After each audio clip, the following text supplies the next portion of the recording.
Kami ucapkan terima kasih kepada narasumber kita sore hari ini, juru bicara Kementerian Kesehatan Republik Indonesia, Dr. Muhammad Syahril, SPP MPH, yang akan menyampaikan update COVID-19 di Indonesia pada sore hari ini. Kami persilahkan Dr. Syahril untuk menyampaikan update-nya, dan teman-teman nanti kita akan lakukan setelah penyampaian Dr. Syahril untuk diskusi dan tanya jawab. Dr. Syahril, kami silakan. Baik, Assalamualaikum warahmatullahi wabarakatuh. Selamat sore, salam sejahtera buat kita semua. Yang saya banggakan dan saya hormati teman-teman media dan Bapak Ibu sekalian yang terhormat. Izinkan saya selaku juru bicara Kementerian Kesehatan menyampaikan update update informasi tentang perkembangan penanganan pandemi COVID-19 per tanggal 10 Juni ini. Bapak Ibu sekalian yang terhormat, setelah cuti bersama Idul Fitri kemarin, 1 bulan atau masuk ke hari ke-38, ada kenaikan kasus kita, baik kasus harian maupun kasus mingguan ya. Pada hari ini sejumlah 558 setelah hari ke-38. Nah, kalau kita lihat perbandingan ya, di tahun 2021, gelombang pasca lebaran dulu, yaitu di 2021, kemudian pasca Natal dan atau tahun baru, Nataru 2022, dan kita bandingkan dengan gelombang pasca lebaran 2022.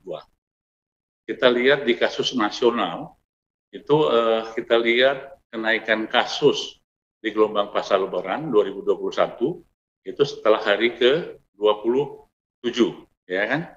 Kemudian juga gelombang pasca Natal atau Nataru setelah hari ke-24. Nah, kita saat ini setelah Lebaran 2022 juga ada satu kenaikan kalau dibandingkan ke sana dengan tahun 2021, Lebaran, pasca Lebaran dan Nataru itu jauh berbeda ya kenaikannya. Begitupun kalau kita lihat kasus di DKI Jakarta. Betul juga kenaikannya setelah hampir sebulan setelah pasca Lebaran maupun setelah pasca Nataru. Kemudian di bawah kita lihat perawatan di rumah sakit. Sama di tahun 2021 pasca gelombang Lebaran itu juga naik di hari ke-27 dan hari ke-28 setelah Natal. Ya, begitupun DKI sama. Nah, data ini menunjukkan sekitar 1 bulan setelah mudik, setelah Nataru, memang ada kenaikan kasus. Nah, hari ini kita mendengar berita bahwasanya ditemukannya subvarian, ya, BA4 dan BA5. Subvariannya adalah varian baru dari Omicron, yang di beberapa negara, itu hampir sekitar 15 negara sudah ada kasusnya. Nah, kalau kita melihat kenaikan kasus di Idul Adha 2020, Nataru, kemudian Idul Fitri 2021, Idul Adha 2021 maupun Nataru di 2022, terakhir di saat ini pasca Lebaran di tahun 2022. Kita melihat data di bawah, ya, itu kenaikan kasus di gelombang Idul Fitri dan Idul Adha di 2021 itu ditandai dengan Delta, ya, varian Delta yang mendominasi. Kemudian begitu masuk Nataru 2021-2022 ini, Desember 2021-2022, itu ditandai dengan varian Omicron. Ya. Nah, sekarang kita di pasca Lebaran 2022 ini ditandai setelah hari ke-38 adanya subvarian baru, yaitu BA4 dan BA5.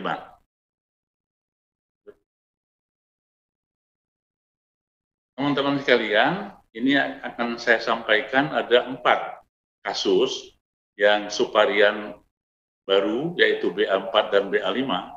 Ada 1 orang yang BA4, yang kemudian 3 orang itu BA5. Yang BA4 ini itu laki-laki 27 tahun WNI, ya. Kemudian kondisi klinisnya tidak bergejala dan vaksinasi sudah 2 kali. Kemudian yang 3 orang, ya, 3 orang ini masuk subvarian BA5, ya, semuanya laki-laki. Ini merupakan PPLN, ya, pelaku perjalanan luar negeri, merupakan delegasi pertemuan The Global Platform for Disaster Risk Reduction di Bali tanggal 27-28 Mei. Nah, dari kondisi klinis, 3 orang itu tidak bergejala, yang 1 orang ringan dengan sakit tenggorokan dan ada badan pegal, ya. Dan mereka rata-rata sudah divaksin, bahkan sudah ada yang 4 kali divaksin itu, ya. Lanjut. Nah, saya akan menerangkan keempat kasus BA ini, yaitu BA4, 1 orang itu WNI, ya, 27 tahun, laki-laki, ya. Beliau ini tiba di Bali, kemudian dilakukan PCR dengan hasil positif. Kemudian dilakukan isolasi mandiri, dan ini tidak bergejala. Kemudian tanggal 25, ya, dilakukan monitoring, ternyata tidak ada kontak erat di hotel, ya, pasien ini. Vaksinasi sudah 2 kali. Kemudian diambil swabnya, spesimennya dikirim ke BKPK Jakarta, dulu Litbang, ya, untuk pemeriksaan full genome sequencing. Nah, tanggal 9 Juni kemarin, hasilnya positif varian atau subvarian BA4. Ini WNI, ya. Terus yang ketiga, 3 orang ini, yang kedua, 3 dan 4, semuanya WNA, ya. Yang mereka adalah delegasi yang mengikuti acara pertemuan disaster plan tadi di Bali, ya. Menginap di Hotel Grand Nusa Dua itu, kemudian pertama di antigen, hasilnya positif, dilanjutkan dengan PCR, ternyata juga positif, ya. Nah, ternyata ada kontak erat, ya. Nanti kita akan lihat kontak eratnya berapa dan bagaimana perlakuan terhadap kontak erat untuk melakukan tracing dan testing oleh kita. Dan sudah vaksinasi 3 kali. Nah, ini ada 8 kontak erat, 24 W ini kita lakukan, ya, swab dan pemeriksaan PCR-nya hasilnya negatif. Kemudian dikirim ke BKPK Jakarta untuk pasien WNA ini, hasilnya BA5. Yang 8 orang kontak erat tadi hasilnya negatif, jadi tidak kita kirim ke BKPK. Lanjut, kasus ketiga, ini WNA juga, delegasi tadi, ya, laki-laki 57 tahun, ya, kasus langsung menuju lokasi dilakukan swab PCR, ya, positif, ya, dan hasil PCR negatif di tanggal 24 Mei, terus mengikuti pertemuan, ya. Kemudian hasil tanggal 26 Mei, hasil swab PCR-nya positif, menjalani isolasi mandiri di Hotel Hilton Nusa Dua. Nah, kemudian tanggal 27 dilakukan tracing, ada 15 orang staf hotel, dan langsung dilakukan juga dengan swab PCR, hasilnya negatif. Pasien ini sudah vaksinasi 4 kali. Nah, ini sakitnya ringan, tenggorokannya sakit, dan badan pegal-pegal, ya. Kemudian spesimennya juga dikirim ke BKPK, hasilnya BA5. Lanjut. Nah, kasus keempat, ya, di Bali juga. Jadi pasien ini juga delegasi, ya. Kemudian hasil PCR-nya negatif dan mengikuti pertemuan, tapi hasil swab PCR positif, menjalani isolasi mandiri di Bali Relaxing Resort. Pasien ini tidak ada kontak erat. Status vaksinasi sudah 3 kali dan kondisinya baik. tanpa gejala. Nah, karena positif tetap dikirim ke BKPK dan hasilnya tanggal 9 Juni kemarin itu BA5. Nah, ini data interim subvarian BA4 dan BA5 ya. Jadi di tingkat global, secara epidemiologi, BA4 ini sudah dilakukan atau dilaporkan 6.903 sequence ya, dilaporkan ke GISAID dari 58 negara, dan 5 negara dengan laporan sequencingnya BA4 terbanyak adalah Afrika Selatan, Amerika Serikat, Inggris, Denmark, dan Israel. Sedangkan BA5 itu sudah dilakukan sequencing pada 8.687 ya, dilakukan ke GISAID juga dari 63 negara. 5 negara dengan laporan sequencing terbanyak yaitu Amerika, Portugis, Jerman, Inggris, dan Afrika Selatan. Dari laporan itu disampaikan bahwa transmisi BA4 maupun BA5 memiliki kemungkinan menyebar lebih cepat dibanding dengan Omikron sebelumnya, BA1 dan BA2. Kemudian tingkat keparahannya disampaikan tidak ada indikasi menyebabkan kesakitan yang lebih parah dibanding dengan varian Omikron lainnya. Jadi transmisinya lebih cepat, ya, tapi keparahannya tidak separah yang Omikron sebelumnya. Kemudian terapi antibodi memiliki penurunan kemampuan terhadap terapi antibodi monoklonal.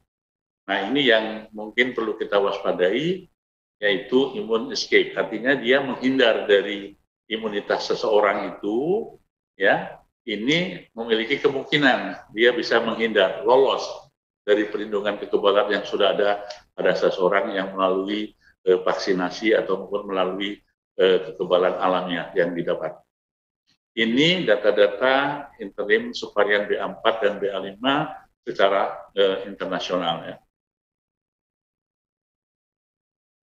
Bapak Ibu sekalian, kalau kita melihat data ini, kita tampilkan ada 3 negara ya, Afrika Selatan, Portugal, dan Chili ya. Nah, semua kenaikan kasus di ketiga negara ini yaitu dikaitkan dengan adanya atau meningkatnya kasus BA4 dan BA5 ya. Itu lihat yang biru ya, itu ya dimulai di bulan Mei 2022 juga di Afrika Selatan, kemudian di Portugis juga di akhir bulan Mei, dan di kita ya ini Chili dulu, dan kita pun dimulai dengan awal Juni gitu ya. Lanjut.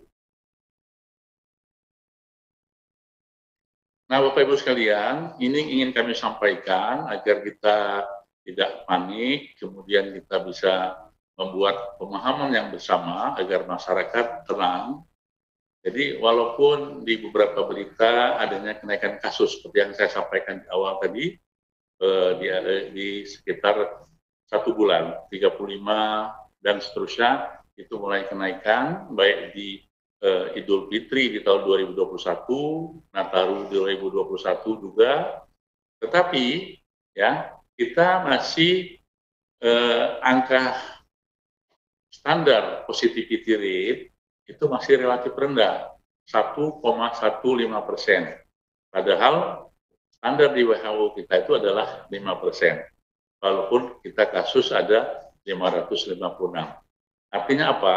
Kita masih dalam keadaan pandemi yang terkontrol kalau dilihat dari positivity rate ini. Ya.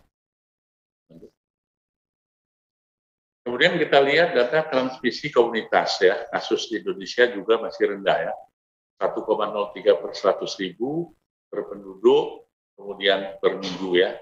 Nah, kita lihat di data yang pertama ini ya, itu kita melihat 1,03 transmisi komunitas ya, kemudian terawat inap rumah sakit per 100.000 penduduk minggu ngasih 0,1 ya.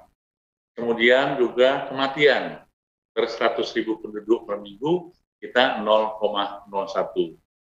Nah, di level 1 transmisi komunitas standar WHO, kasus itu adalah di bawah 20 kasus per 100.000 penduduk ya. Kemudian rawat inap di bawah 5, rawat inap per 100.000 penduduk, sementara kita adalah 0,1 dan kematian juga 1 per 100.000 penduduk per minggu, sementara kita adalah 0,01. Nah, angka-angka ini menunjukkan kepada kita semua bahwa walaupun ada kenaikan kasus setelah Lebaran 1 bulan ini, tapi angka-angka standar yang diberikan oleh WHO kita masih di bawah standar semua.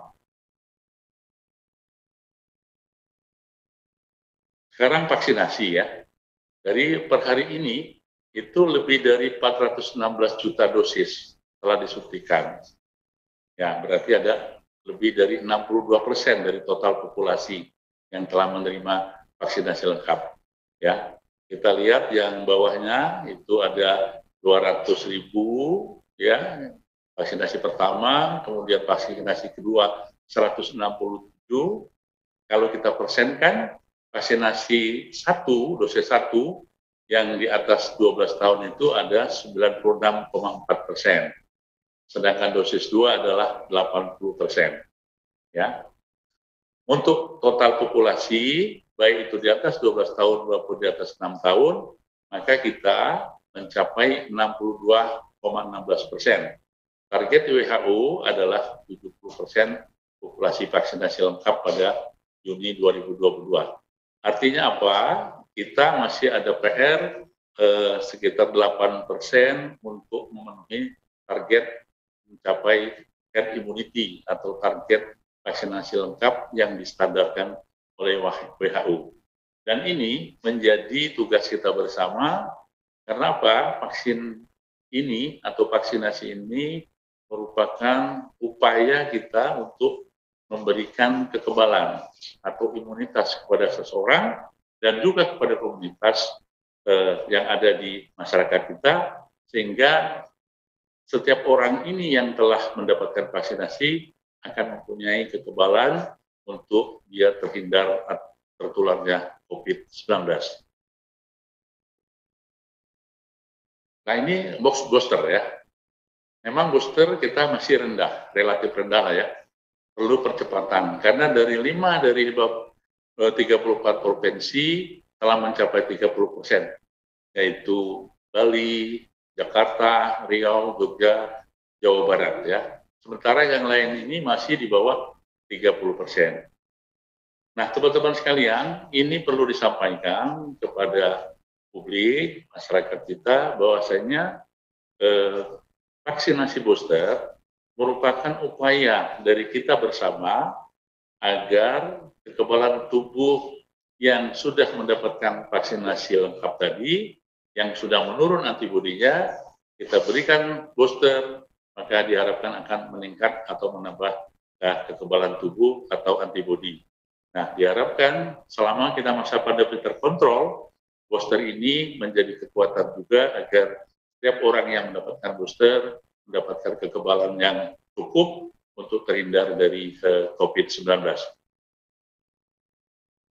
Nah, sebagai kesimpulan, teman-teman sekalian, jadi setelah saya jelaskan tadi, kasus pasca Lebaran, ya, memang terjadi kenaikan kasus ya setelah 30 hari.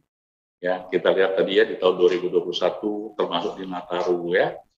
Kemudian sudah ditemukan subvarian BA4. Ya, ada 1 orang dan BA5 3 orang di Bali, dan semuanya adalah 3 orang adalah pelaku perjalanan luar negeri, kemudian yang 1 orang adalah warga negara Indonesia. Dan kenaikan di negara-negara seperti Afrika Selatan, Portugal, dan Chili itu dikaitkan juga dengan kenaikan dari atau adanya kasus BA4 maupun BA5 ini. Namun kondisi pandemi di Indonesia masih terkendali. Nah, supaya kita memberikan ketenangan kepada semua masyarakat, walaupun kasus saat ini ada di berita media ada peningkatan, tetapi positivity rate kita masih relatif rendah, yaitu 1,15%, sementara standar WHO itu di bawah 5%. Kemudian transmisi komunitas di Indonesia masih rendah, yaitu 1,03 per 100.000 per minggu. Sementara standar level 1 oleh WHO ini yaitu di bawah 20 kasus. Nah, untuk itu melalui update ini, informasi ini, kami ingin mengajak masyarakat untuk tenang, beraktivitas seperti biasa, sesuai yang disampaikan oleh Bapak Presiden kita dengan pelonggaran-pelonggaran itu. Dan satu harapan lagi, yaitu segera melakukan booster. Karena apa? Dengan booster ini kita akan menambah imunitas kita yang sudah mulai menurun antibodinya pada vaksinasi lengkap. Tetap pakai masker di dalam ruangan, kendaraan umum, kerumunan, dan bila merasa tidak enak badan. Serta protokol kesehatan yang lain seperti cuci tangan, menjaga jarak, ya, menghindari kerumunan, ini tetap kita berlakukan dan tetap kita patuhi sebagai bagian dari budaya hidup sehat, karena protokol kesehatan, perilaku hidup bersih dan sehat merupakan kesadaran dan tanggung jawab kita bersama, dan ini menjadi kebutuhan kita bersama. Dan mudah-mudahan dengan disiplin yang bersama ini, kita semua dapat menjaga masing-masing maupun masyarakat agar kita terhindar bukan hanya dari COVID, tapi dari semua penyakit menular atau semua penyakit yang dapat ditularkan melalui saluran pernapasan maupun saluran pencernaan. Demikian teman-teman sekalian, mudah-mudahan informasi ini bermanfaat bagi kita semua. Baik, Dr. Syahril, terima kasih atas update informasi penanganan COVID-19 di Indonesia. Teman-teman yang saya banggakan bahwa siang hari ini kita akan lanjutkan terkait dengan tanya jawab. Untuk sesi yang pertama ini kami akan sampaikan pertanyaannya dari Saudara Intan.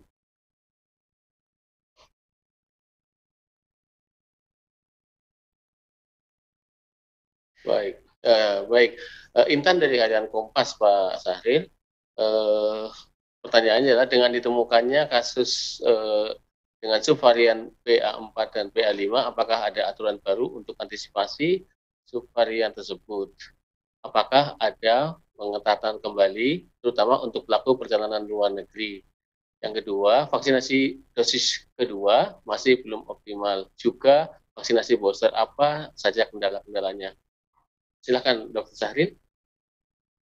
Ya, jadi dengan ditemukannya subvarian baru ini, BA4, BA5, tapi tadi sudah saya jelaskan bahwa memang penyebarannya cepat, ya lebih cepat dari Omikron sebelumnya, tapi tingkat keparahannya tidak seberat Omikron yang sebelumnya. Omikron sebelumnya ini sebetulnya juga lebih ringan gejala yang ada dibandingkan dengan Delta. Jadi kita untuk tidak perlu panik, walaupun nanti ada kenaikan kasus, tetapi gejalanya ringan, bahkan tidak ada gejala, dan kita bisa melakukan dengan isolasi mandiri. Kemudian vaksinasi booster ini menjadi kebutuhan sebetulnya ya. Jadi sudah disampaikan oleh Bapak Presiden bahwa seluruh masyarakat dihimbau untuk dapat melakukan booster ya, dengan harapan dapat menambah imunitas kita semua.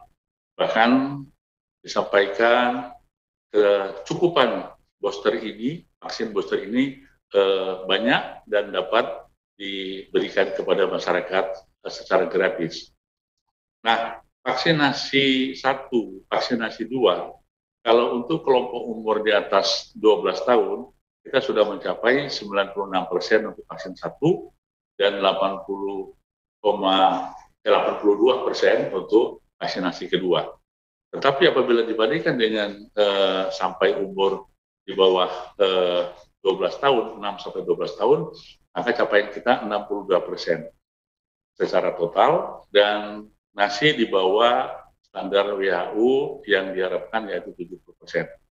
Nah, tentu saja ini menjadi masalah kita bersama untuk kita gerakkan kembali apa yang harus kita lakukan, bukan hanya oleh pemerintah, tapi seluruh komponen yang ada, baik itu swasta, kemudian organisasi masyarakat, TNI Polri, dan juga masyarakat sendiri.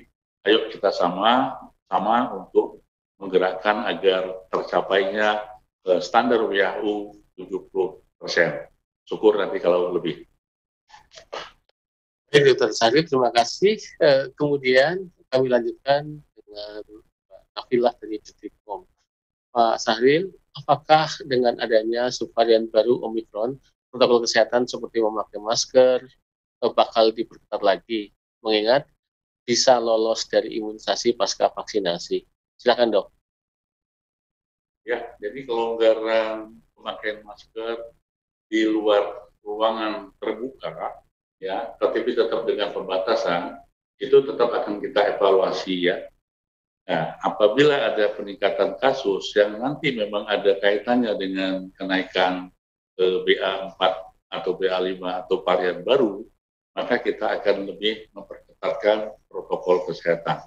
Kenapa? Protokol kesehatan ini menjadi upaya utama bagi kita semua, di samping adalah vaksinasi.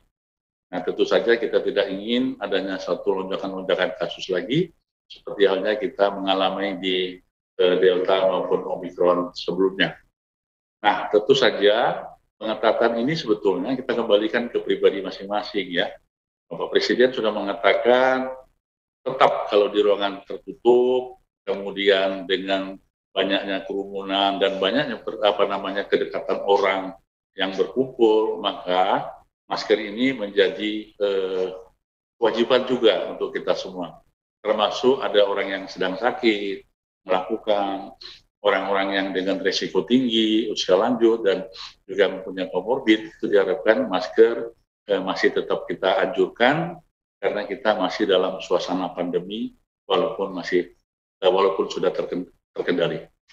Baik, Dr. Sahril, pertanyaan yang selanjutnya masih dari Nabila. Adakah prediksi jumlah kasus akan meningkat signifikan hingga melampaui di angka 1.000, Dok?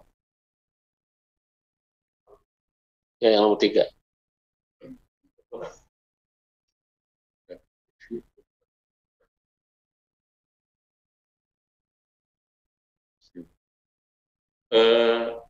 Tadi kalau kita melihat kenaikan kasus ini kan tidak banyak ya perharinya ya, masih di atas 500 ya, belum melewati 1.000 atau ratusan yang lain. Nah, kita berharap dengan kesadaran bersama, kemudian dengan pengetatan di pintu masuk, dan juga melakukan tracing dan testing ya bagi orang-orang yang dicurigai, terutama yang dari perjalanan luar negeri, maka kita berharap dapat mengendalikan kasus ini tidak melampaui 1.000 atau ribuan seperti halnya kasus Omicron atau Delta sebelumnya. Dan tentu saja ini ya upaya kita bersama ya untuk menjaga dan mengupayakannya. Baik, Dr. Sahril, kita lanjut ke pertanyaan dari Dini.suara.com. Pak Sahril, ada intervensi khusus nggak untuk meningkatkan vaksinasi booster, apalagi periode mudik sudah lewat? Itu yang pertama, Dok, strategi untuk menaikkan booster. Yang kedua, ada rencana vaksinasi booster dosis 2 nggak, Dok? Atau dosis keempat di Indonesia, karena beberapa negara sudah mulai memberlakukan ini, apalagi antibodi bisa menurun. Silakan, Dok, 2 dulu. Ya, jadi strategi atau upaya khusus bagi kita yaitu mengejar target vaksinasi lengkap dulu ya, yang dari 62%. Kita punya pengalaman cukup sebetulnya bagaimana semua komponen kita gerakkan dan bagaimana juga semua strategi kita lakukan, dan ini saya kira mudah-mudahan kita berharap bisa melampaui 70%. Nah, begitupun untuk yang booster ya, karena kita ingin menyadarkan betul masyarakat ya dengan kesadaran yang tinggi untuk melakukan booster, tetapi tentu saja strategi-strategi yang kita lakukan untuk pencapaian vaksinasi 1 maupun 2 kita akan upayakan agar booster pun dapat melampaui apa yang kita harapkan. Kemudian untuk yang booster ya, memang ada diskusi panjang tapi belum diputuskan. Booster yang saat ini ada usulan dari para epidemiolog bahwasanya booster ini dijadikan satu menjadi vaksinasi lengkap. Jadi vaksinasi lengkap itu 1, 2, dan booster ini, D3. Ini baru usulan yang sedang dalam pertimbangan dari pemerintah, apakah seperti itu.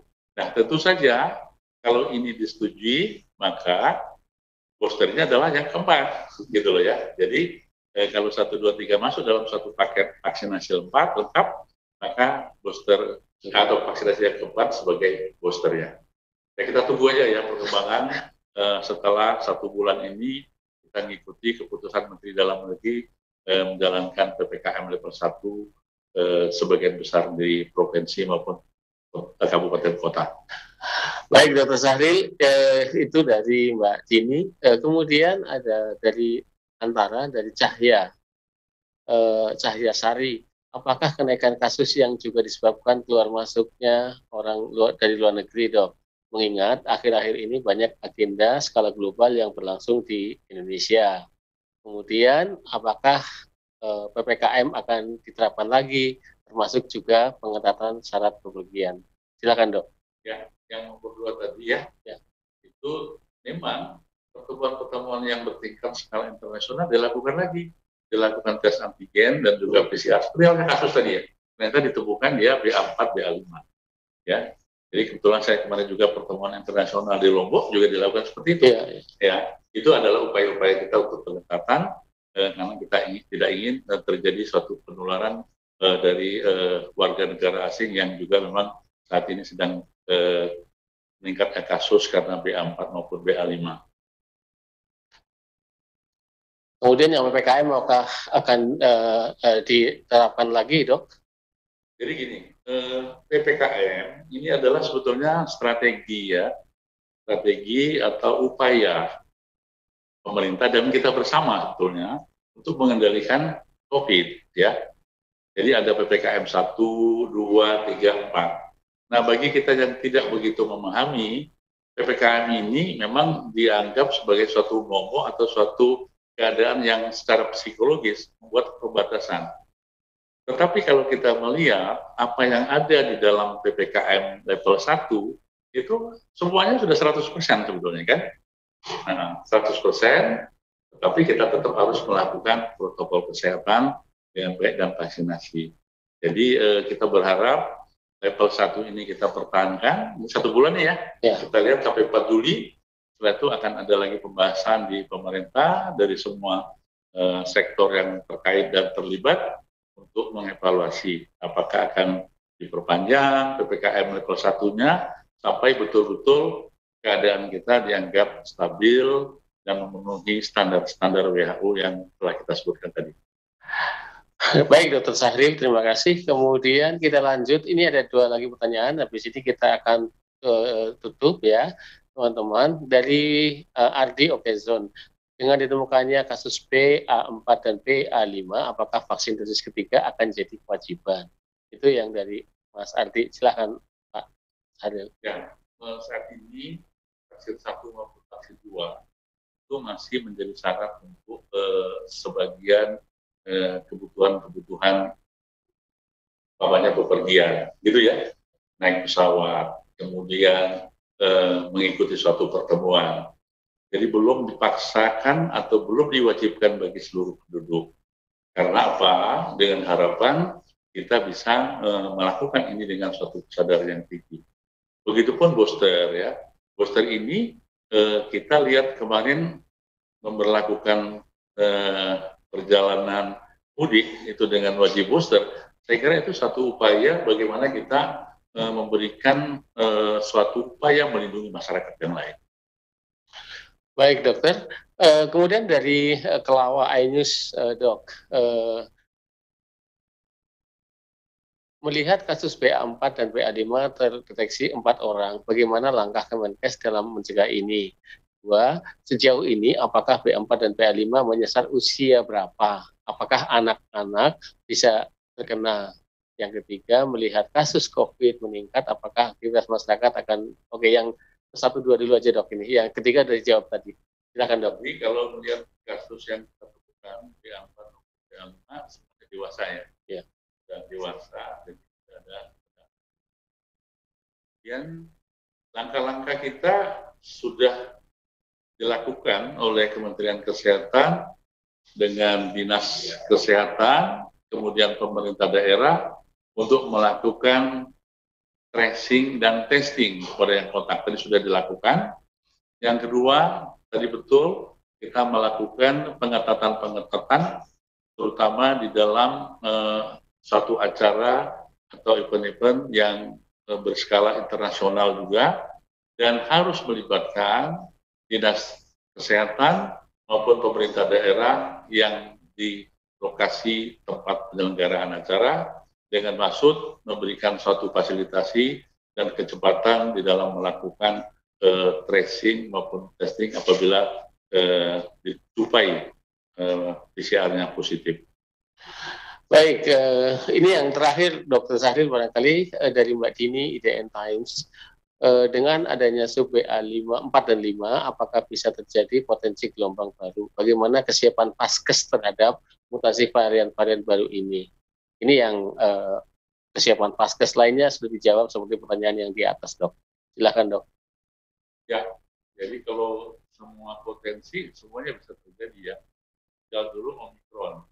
Kita pada saat Delta sudah turun dong, bulan Agustus, September, Oktober, November, 3 bulan turun, tapi begitu Desember, itu baru ada nih beberapa negara, ternyata masuk juga. Nah, tetapi dengan kesiapan kita, apalagi Omikron saat itu tidak seberat Delta, dan imunisasi kita sudah mulai jalan, maka itu suatu upaya atau kekuatan kita untuk menekan pasien atau kasus Omikron itu tidak sampai menambah jumlah keterisian tempat tidur atau bor, artinya orang yang sakit masuk rumah sakit tidak banyak, kemudian juga angka kematian juga yang tidak banyak. Nah, begitupun dengan BA4, BA5 ini, seperti yang saya katakan tadi, dari 4 orang, itu gejalanya 1 orang yang ringan, yaitu hanya gatal di tenggorokan, yang lain tidak bergejala. Begitupun dilaporkan di beberapa negara tadi, juga disampaikan kalau BA4 maupun BA5 ini memang dia tinggi tingkat penyebarannya, tapi tingkat keparahannya tidak seberat Omikron sebelumnya. Nah, tentang kesiapan, saya kira atau kita memastikan bahwasanya kita sudah punya pengalaman, kemudian sudah punya pedoman dan sistem, kita akan kawal, yaitu mulai dari hulu sampai ke hilir, termasuk di pintu-pintu masuk negara kita, bandara maupun pelabuhan laut yang memang potensi untuk terjadinya migrasi atau masuk keluarnya orang-orang yang bepergian ke dalam maupun ke luar negeri. Terima kasih Dr. Sahril. Dari Andi Fidos, ini yang terakhir Pak Sahril, terkait dengan BA4 dan BA5, karakteristik virus ini seperti apa? Ya, tadi sudah saya sampaikan, untuk mendiagnosis kasus BA4, BA5 ini harus melalui full genome sequencing, artinya di sequencing. Jadi PCR-nya sudah positif, ya, kemudian swab-nya itu diambil lagi atau sisanya diambil untuk dilakukan sequencing. Dan di sanalah akan muncul deteksi varian-varian tadi, termasuk BA4, BA5 itu cara mendeteksi. Kemudian karakteristiknya tadi, ya, dia nyebarnya cepat tapi tidak berat. Jadi nanti banyak tidak bergejala juga seperti Omikron, ya, atau bahkan hanya ringan, ya. Tetapi tadi diingatkan oleh WHO, jadi BA4, BA5 ini mempunyai kemampuan untuk menghindar dari imunitas yang ada di tubuh manusia. Jadi kenapa itu meningkat? Karena dia bisa lolos, bisa menyelinap, sehingga dia bisa menyerang orang itu. Dan mudah-mudahan dengan vaksin dengan PHBS yang kuat tadi akan memberikan daya tahan tubuh seseorang untuk dia tidak menjadi sakit dan keterisian tempat tidur juga tidak banyak. Apalagi angka kematian juga dapat kita tekan. Demikian, terima kasih. Terima kasih Dr. Sahril. Bapak Ibu sekalian yang saya hormati, teman-teman jurnalis, sudah 1 jam kita bersama-sama dalam link Zoom ini maupun dalam YouTube Kemenkes membahas tentang update informasi terkait dengan COVID-19 di Indonesia. Dan tetap protokol kesehatan dan terus capaian vaksin ditingkatkan dan booster terus digalakan, dan peran media akan sangat membantu dan mendorong untuk masyarakat kita menjadi sadar untuk pentingnya vaksin dalam rangka meningkatkan imunitas kita sendiri. Baik Dr. Sahril, sebelum kita tutup, kami berikan kesempatan sekali lagi untuk Dr. Sahril closing statement untuk kita bersama. Silakan dokter.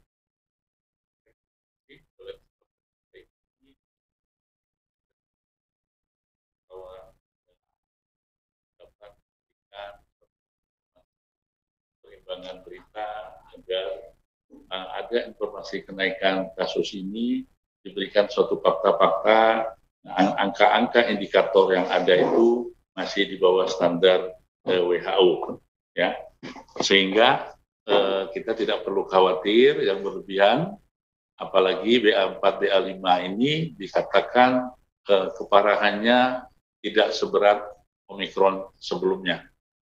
Dan insya Allah kita semua dengan perilaku hidup bersih dan sehat dan juga protokol kesehatan yang sudah kita jalankan selama ini untuk dapat menjaga kita. Dan terakhir, vaksinasi, baik vaksinasi 1, vaksinasi 2 maupun booster merupakan bagian yang harus kita sepakati untuk menjaga semua warga kita tidak tertular atau mempunyai kekuatan untuk tidak tertular COVID-19 termasuk BA4 maupun BA5 ini. Demikian. Terima kasih Dr. Sahril dan Bapak Ibu sekalian, teman-teman media di link Zoom ini. Acara kita untuk press briefing pada sore hari ini telah selesai, dan kiranya protokol kesehatan terus digaungkan untuk menjaga Indonesia jauh lebih sehat dan tetap waspada namun tidak panik. Kami akhiri dan kami tutup dengan wabillahi taufik wal hidayah. Assalamualaikum warahmatullahi wabarakatuh. Terima kasih Dr. Sahril.